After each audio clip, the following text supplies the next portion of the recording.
Okay.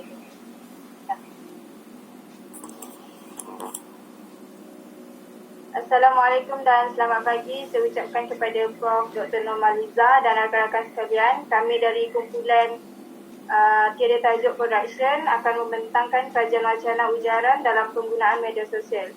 Saya Nusnina binti Ramlan, nombor matrik 198-009 akan membentangkan bahagian pengenalan. Media sosial merupakan teknologi yang digunakan oleh majoriti masyarakat di Malaysia. Media sosial seperti Facebook, Twitter, Instagram, blog, YouTube dan sebagainya digunakan oleh masyarakat untuk bersosial.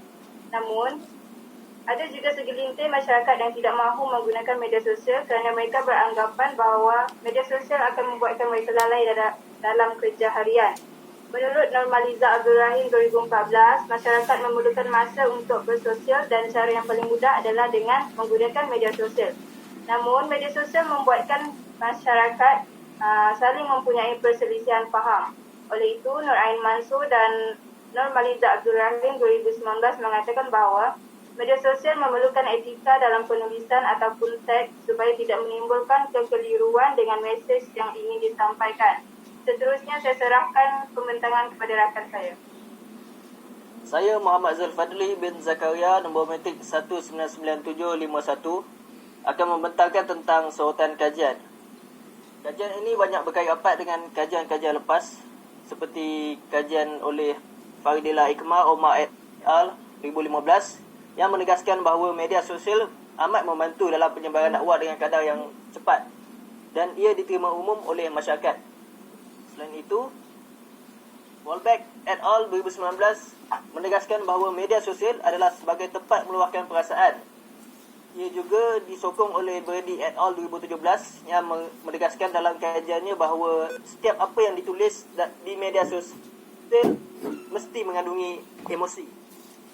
Manakala bagi kajian oleh Vekeri 2016 menegaskan bahawa pendedahan media sosial memberi peluang kepada masyarakat untuk memahami gerak-geri seseorang. Ia juga memberi pendedahan kebenaran politik kepada masyarakat melalui Twitter kerana laman Twitter banyak digunakan oleh masyarakat dan ahli-ahli politik. Seterusnya saya serahkan kepada rakan saya. Nama saya Aldila binti Muhammad Sri, nombor matrik 196797. Saya akan serahkan kajian yang seterusnya. Kajian Vasilopoulos, Marcus and Beaufort mendapati kesan media sosial. Antara pengguna media telah memperoleh banyak maklumat dengan segera. Seterusnya, Week 2015 dan Zolo et al. 2015 mengatakan bahawa media sosial digunakan untuk mendapatkan maklumat dalam proses pembelajaran dalam pelbagai bentuk seperti membaca, kemahiran menulis. Zolo et al. 2015 menyatakan terdapat kekeliruan maklumat dalam penyampaian yang dinamik dalam kalangan generasi muda. Pak and Kaya 2019 mengatakan pengguna media sosial Twitter boleh memberi kesan yang positif dan negatif. Metzger and Flanagan 2015 dan Zubiaga et al. 2015 menumpukan perhatian terhadap pendekatan penilaian kredibiliti secara dalam talian. Seterusnya saya serahkan kepada rakan saya. Saya. Objektif kajian yang telah mengenal pasti dan membincangkan penggunaan media sosial dalam kalangan pelajar universiti. Seterusnya rakan saya akan membentangkan. Okey, nama saya Nur Emiwati binti Kasiman, nombor matrik 197266.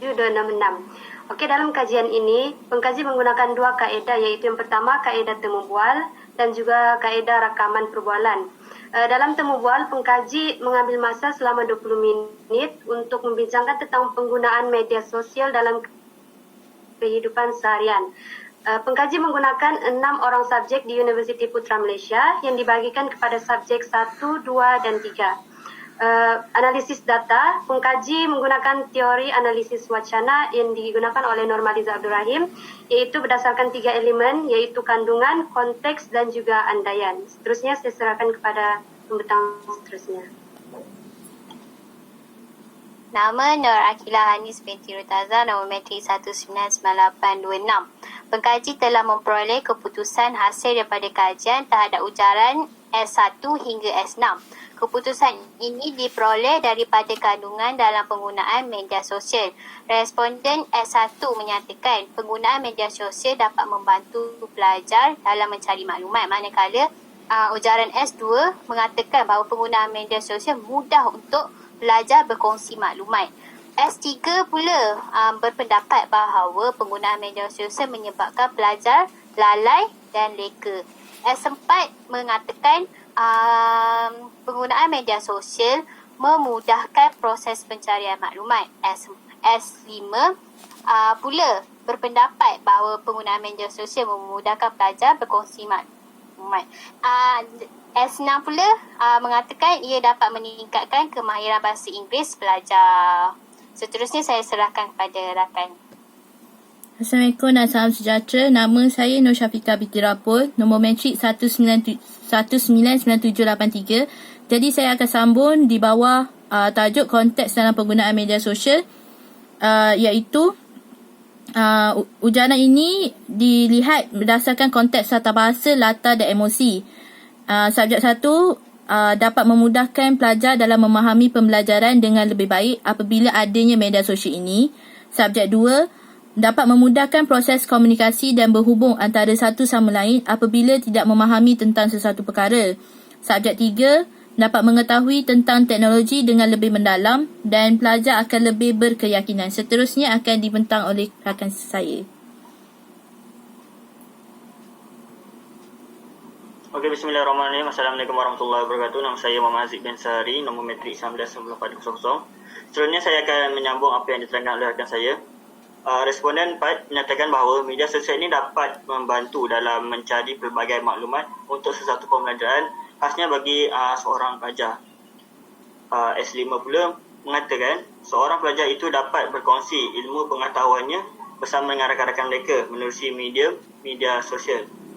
Dan manakala yang S6, dia menyatakan bahawa media sosial ini mempunyai laman pembelajaran yang menyediakan pelbagai bentuk latihan bagi dan mengasah kemahiran bagi seseorang pelajar.